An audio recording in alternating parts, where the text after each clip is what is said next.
ಪರವಾಗಿಲ್ವೇ? ನನ್ನ ಹೆಂಡತಿ ಕೈಯಿಂದ ಬಿಸಿ ಬಿಸಿಯಾಗಿ ಹಾಲು ಕುಡಿದ್ರೆ ಆಹಾ, ಅಮೃತ ಅಮೃತ ಇದಾಗಿರುತ್ತೆ ಅಲ್ವಾ? ವಿದ್ಯಾ, ಏನಾಯ್ತು? ಯಾಕೆ ರೀತಿ ಮೌನವಾಗಿದೆಯಾ? ಏನಾಯ್ತು? ಚೇಚಿ, ಹಾಗೇನೂ ಇಲ್ಲ. ಮನಸ್ಸಿಗೆ ಹೀಗೆ ಬೇಸರವಾಗಿತ್ತು, ಅದಕ್ಕೆ ಮೌನವಾಗಿದೆ ಅಷ್ಟೇ. ಇಲ್ಲ ವಿದ್ಯಾ, ನೀನು ಯಾವತ್ತೂ ನಗ್ನಗ್ತಾ ಇರೋಳು, ಆದ್ರೆ ಇವತ್ತು ಯಾಕೋ ನಿನ್ನ ಮುಖದಲ್ಲಿ ನಗುವಿನ ಘಳನೆ ಇಲ್ಲ. ಹೇಳು ವಿದ್ಯಾ, ನಾನೇನಾದ್ರೂ ನಿನ್ನ ಮನಸ್ಸಿಗೆ ನೋವಾಗೋದ್ರ ನೋಡ್ಕೊಂಡ? ಎಂತ ಮಾತಾಡ್ತಿದ್ದೀರಾ? ನಿಮ್ಮಿಂದ ನನ್ನ ಮನಸ್ಸಿಗೆ ಯಾವುದೇ ತರ ನೋವಾಗಿಲ್ಲ ರೀ. ಆದ್ರೆ ಆ ದೇವರು ಮಾತ್ರ ನನ್ನ ಸಂಸಾರದಲ್ಲಿ ಎಂದೂ ಸರಿ ಹೋಗದಂತ ತಪ್ಪೇ ಮಾಡಿದ್ದಾನೆ.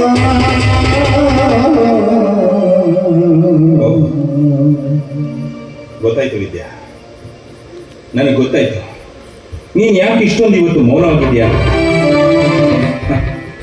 3 ವರ್ಷ ಆಯ್ತು ನಾವಿಬ್ರು ಮದುವೆ ಆಗಿ, ಆದ್ರೂ ನಮ್ಗಿನ್ನೂ ಮಕ್ಕಳಾಗಿಲ್ಲ ಅಂತ ನೀನ್ ಚಿಂತೆ ಮಾಡ್ತಾ ಇದ್ಯಾ. ಮುಂಚೆ ಮಕ್ಕಳೆಂದರೆ ಭಾವಿಸಿದ ತಕ್ಷಣ ಆಗೋದಲ್ಲ. ಆ ದೇವರು ಕಣ್ ತೆಗೆದಾಗ ಖಂಡಿತ ನಮಗೆ ಮಕ್ಕಳಾಗುತ್ತೆ. ಇಲ್ಲ, ನನ್ನ ಜೀವನದಲ್ಲಿ ಆ ದೇವರು ಎಂದು ಕಣ್ತರಿಯೋದಿಲ್ಲ. ಅದು ಅಲ್ಲದೆ ನಿಮಗೆ ಒಂದು ಹೆಣ್ಣಿನ ಮನಸ್ಸು ಅರ್ಥವಾಗೋದಕ್ಕೆ ಸಾಧ್ಯವೇ ಇಲ್ಲ. ಅವಳ ಕೊರಳಿಗೆ ಮಾಂಗಲ್ಯ ಬಿದ್ದ ತಕ್ಷಣ 1 ವರ್ಷದಲ್ಲಿ ಮನೆಯಲ್ಲಿ ನಾವು ಆಡ್ತಿರ್ಬೇಕು. ಇಲ್ಲವಾದ್ರೆ ಸಮಾಜ ನನ್ನ ಮನೆಯಲ್ಲಿ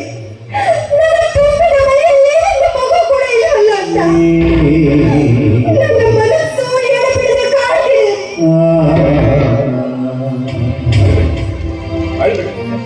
ನೋಡು, ಹೆಣ್ಣಿನ ಮನಸ್ಸು ತಾಳ್ಮೆಯ ತವರೂರಾಗಿದೆ.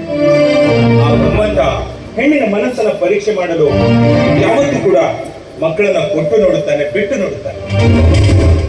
ನೀನ್ ಯಾವತ್ತೂ ಅಳ್ಬಾರ್ದು. ಧೈರ್ಯ, ನೀವು ಜೊತೆಲಿರುವವರೆಗೂ ನಾನು ಧೈರ್ಯವಾಗಿ ಹೇಳ್ತೀನಿ. ಆದ್ರೆ ಸಮಾಜ ಮಾಡೋ ಮಾತಾಡಿದ್ರೆ ನಾನು ಎಷ್ಟು ಅಂತ ಕೇಳಿ. ಒಂದು ಗಂಡಿಗೆ ಮಕ್ಕಳಾಗ್ಲಿಲ್ಲ ಅಂದ್ರೆ ಅವರಿಗೆ ಯಾವುದೇ ರೀತಿ ಬೆಳಕನ್ನು ಮಾತಾಡೋದಿಲ್ಲ ಈ ಸಮಾಜ. ಅದೇ ಒಂದು ಹೆಣ್ಣಾದ್ರೆ ಅವಳಿಗೆ ಕುಂತರು ನಿಂತರು ನಿಂತರೆ ಅವರೆಲ್ಲ ಹೊರಸ್ತಾರೆ. ಅದು ಅಲ್ಲದೆ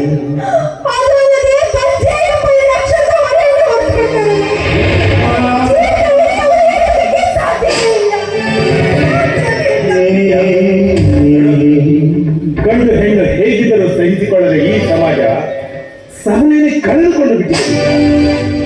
ಈ ಸಮಾಜದ ಬಗ್ಗೆ ನೀನು ನನಗೆ ಹೇಳಬೇಡ.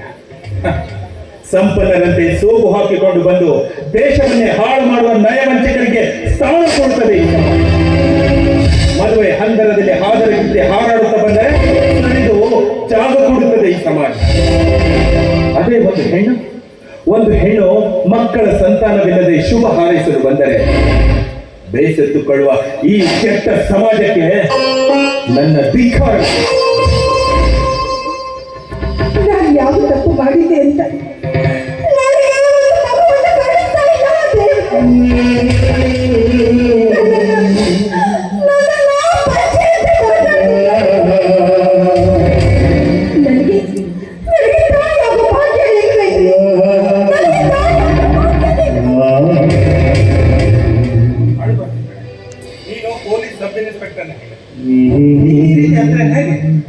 ನೀನ್ ಯಾವತ್ತೂ ಧೈರ್ಯವಂತೆ.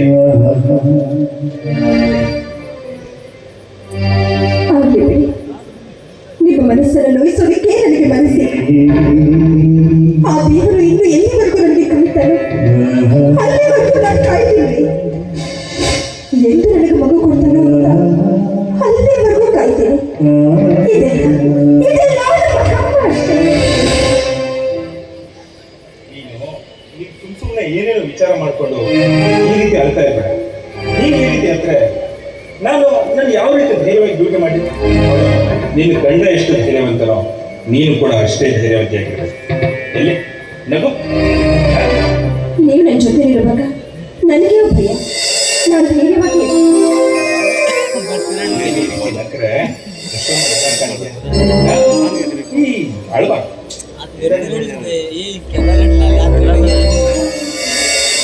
ಈಗ ಅಳ್ತಾನೆ ಇರ್ತೀವ ಅಥವಾ ನಿನ್ನ ಗಂಡನಿಗಾಗಿ ಅಬ್ಬಬ್ಬಾ ಅಂತೂ ಅಲ್ಲರಿ ಮದುವೆ ಆಗಿ 3 ವರ್ಷ ಆದ್ರು ಇನ್ನೂ ನಿಮ್ಮ ರಸಿಕತೆ ಹೋಗ್ಲಿಲ್ಲಲ್ಲ.